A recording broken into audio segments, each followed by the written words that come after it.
Okay, real brief follow-up today, but the key thing is that we started talking about pressure. Again, pressure, you remember, is normal force per area.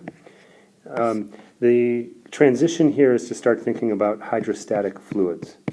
And one of the key characteristics of a hydrostatic fluid is that it has no shear stresses. So tau is equal to 0. That means we can focus entirely on the pressure P.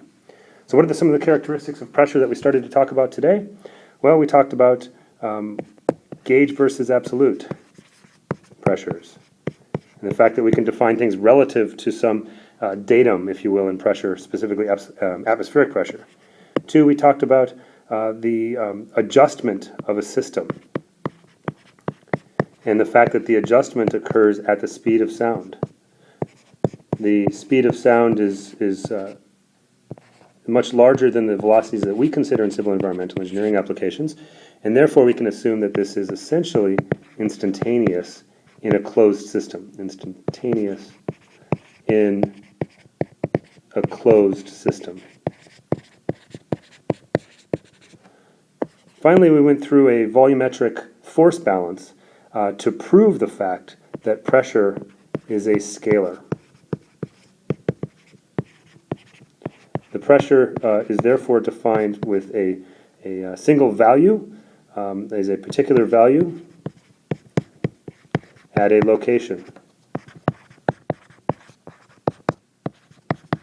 At a location in the fluid. It is not a vector quantity, not vector. The proof of that, just to remind you, involved the forces on a triangular prism, I should say, and showing the fact that the pressure on the bottom, which I said was Pz, pressure on the right, Px, pressure on the left, Pn, were such that Px equals Pz equals Pn as delta x, delta y, delta z go to 0. And the proof of that was essentially a force balance between forces in the x, y, and x and z directions.